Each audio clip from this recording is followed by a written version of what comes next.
we are entering day 8 of the government shutdown. The Senate expected to hold another critical vote today on both funding proposals, a clean short-term bill supported by Republicans and a counterproposal from Democrats. The Office of Management and Budget released a draft memo suggesting furloughed workers may not receive back pay for any time missed during the shutdown. President Trump also warning a substantial number of jobs will be permanently lost if this shutdown continues. Joining me now is Montana Congressman Troy Downing. Congressman, good to see you. Thanks so much for being here. I know John Thune has scheduled another vote later today. What can you tell us in terms of the latest on this shutdown? Well, good morning, Maria. Yes, there's another vote coming today, and it's really frustrating because I think that the Senate Dems, they're being driven by the fringe of their party, and they just don't want to do anything here. They're putting politics over policy, and they're trying to cram politics into something that should be a simple extension so that appropriations can continue doing the good work they've been done. I mean, we've gotten these bills through the House. They're already in conference committee. We just need to actually do that work.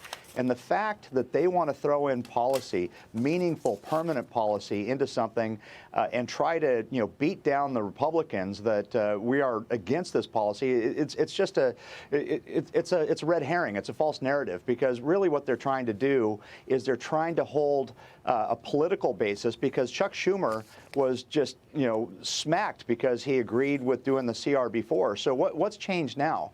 I think what's changed now is he's worried about his political future, and he's making decisions on his political future rather than what's good for the American people. And I think that this is going to get a lot worse if we don't get something through quickly, because we're going to start seeing our troops, border security, we're going to start seeing people not actually getting their paychecks. And once that happens, I think you're going to see a lot more chaos, a lot more pressure for the Democrats to come to the table. And I think they're losing this messaging war, because they're trying to say this is about policy unrelated to a simple extension so that they can continue doing the work. If you want to debate policy, do it where it belongs, in committee, not holding the American people hostage. Well, this is going to happen again, right? Because even your bill, the Republican bill, only funds government until November 20th. So what happens on November 21st? They can just hold you hostage again and close government down.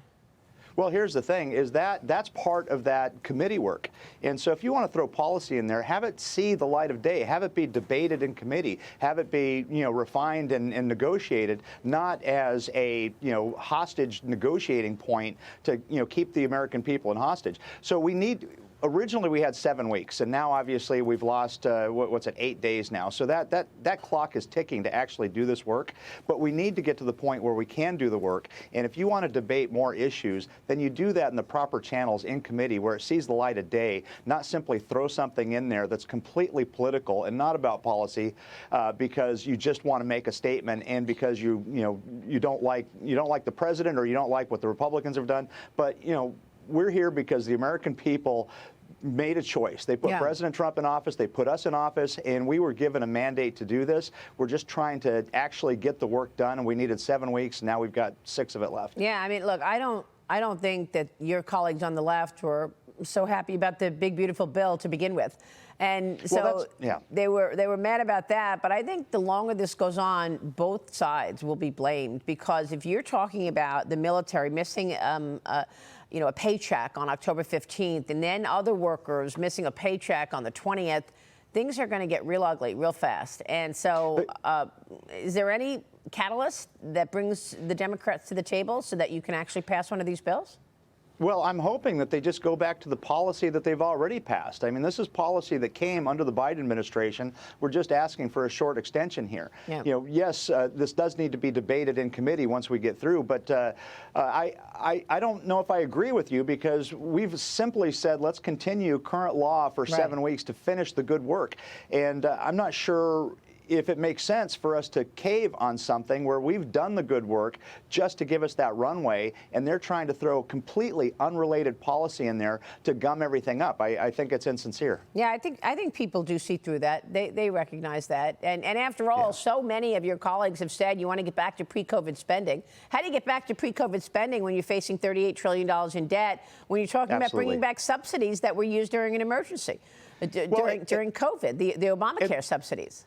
That's a perfect point right there. That was an emergency subsidy for COVID, and under the Democrats put that law in place to expire on December 31st. And talk about a red herring. We've got until December 31st to deal with that, and they're trying to throw it into a short-term spending bill just so that we can do the work on everything else that we need to do. Yeah. And it's unrelated. And the biggest thing that just to go down that path a little bit is that's there to hide the failures and the issues with the ACA. It's just it's a smokescreen rather than dealing with any of the fundamental problems. I see. Yes, we need to talk about health care, but this is not the venue to do it by holding the American people hostage. Congressman, let me switch gears. Your bill to remove a Biden-era rule restricting coal mining in eastern Montana expected to reach the president's desk this week. Tell us what that will do for America's energy independence and the state of Montana. This is one of President Trump's priorities, certainly.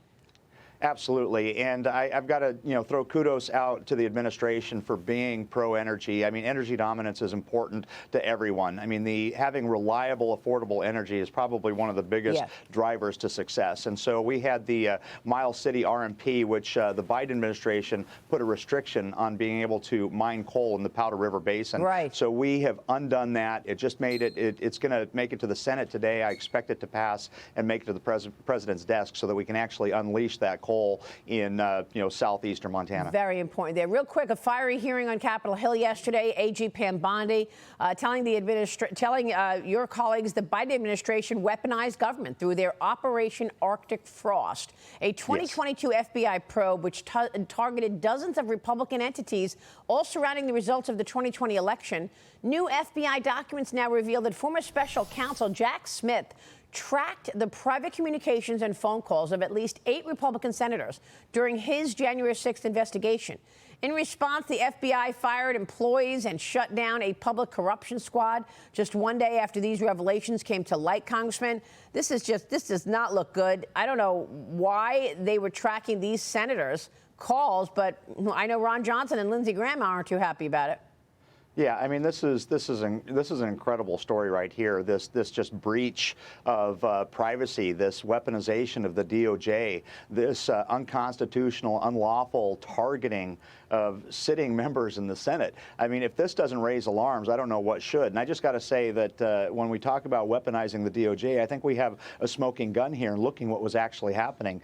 And I got to tell you, I've had some calls with Director Patel, and there's a new sheriff in town. I'm really excited about the work that he's doing. He's been very helpful in Montana, just opened a new office in Billings. And I believe that we're going to start peeling back this onion because the DOJ was weaponized and there need to be ramifications for that. All right, we'll be watching all of that, Congressman. Good to see you this morning. Thank you, sir.